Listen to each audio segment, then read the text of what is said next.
The drama surrounding Dakota Diva was never really about whether she could fight. From the very beginning, it was about whether people were willing to believe what they were seeing. Every time she stepped into the cage, the same pattern repeated itself. The visuals came first: the blonde hair, the pink shorts, the almost cinematic contrast between her polished look and the violence she delivered. Then came the assumptions. Opponents saw a striker who looked marketable, a fighter who seemed built for posters rather than punishment. And then came the moment of truth, usually ending with one clean right hand, one brutal knee, or one perfectly timed finish that erased all doubt in a matter of seconds. Dakota Diva didn't just win fights. She dismantled narratives. At 126 pounds, fighting out of Manchester, England, she entered the professional scene with a perfect record and a reputation that grew louder with every knockout. Her boxing was sharp, disciplined, and cruelly efficient. She didn't waste motion, didn't chase chaos. She set traps, drew reactions, and punished mistakes. Elite fighters fell quickly, and each finish added another layer to her myth. But instead of silencing critics, the dominance only attracted them. The knockouts were labeled too easy, the opponents dismissed as carefully selected. When Dakota kept winning, the story shifted from her skill to conspiracy. And eventually, someone decided to test that story for real. Before the doubters became relentless, before social media turned skeptical, there was Madison Square Garden. November 2022. Dakota walked in undefeated but still largely unknown, facing another unbeaten fighter who talked openly about crushing dreams and proving Dakota hadn't been tested. What followed wasn't a drawn-out war. It was a demonstration. Dakota controlled the distance, punished the body, and waited patiently until the opening appeared. When it did, the right hand landed clean, and the fight ended in an instant. The roar that followed wasn't celebration. It was a warning. That night made one thing clear: Dakota wasn't just surviving fights.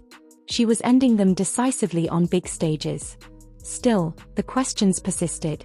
So when a Swedish grappler with a reputation for control and submissions stepped forward in the PFL Europe tournament, the narrative felt ready-made.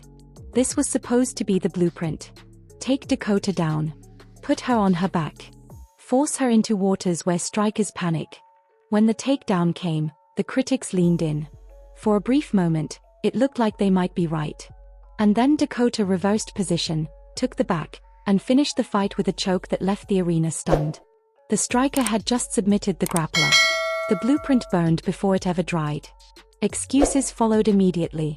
The grappler wasn't elite enough. The test didn't count. So the next opponent came with a smarter plan. Drag the fight deep. Survive early. Let fatigue expose weakness.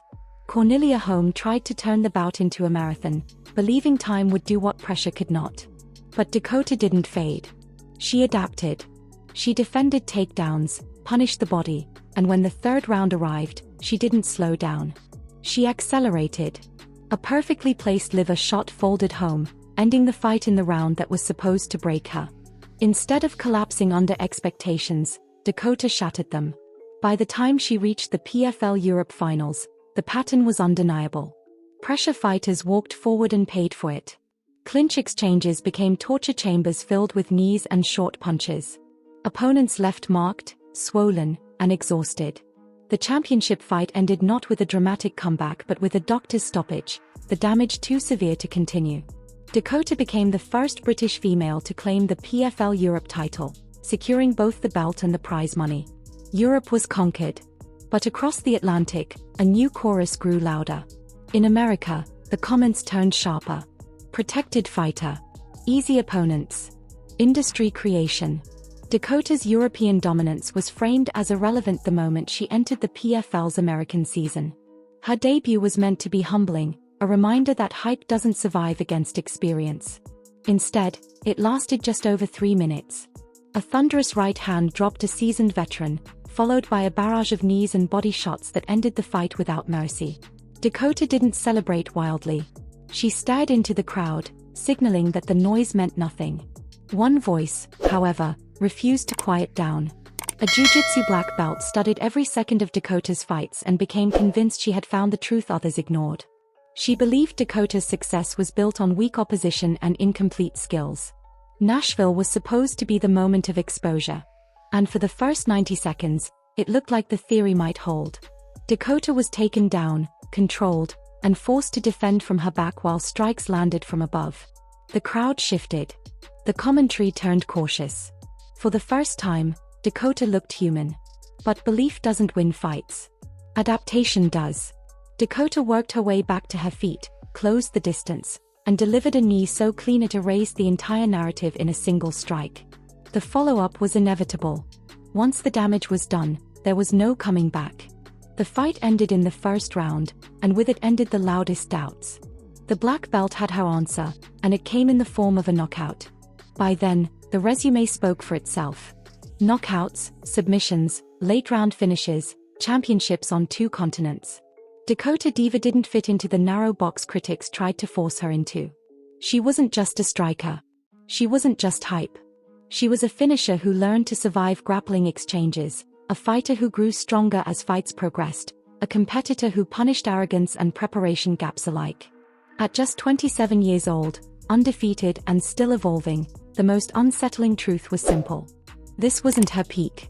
The lesson has been written over and over again inside the cage. Don't mistake aesthetics for weakness. Don't confuse confidence with fragility. And don't let that kiss before the fight fool you into thinking it's friendly. For Dakota Diva, it has always been a signal. The fight is about to end. If you enjoyed this deep dive and want more story-driven breakdowns of fighters who defied expectations and silenced doubters, make sure you like the video, subscribe to the channel, and turn on notifications so you don't miss what's next. Drop your thoughts in the comments, tell us which fighter's story you want covered next, and join the conversation. We'll see you in the next one.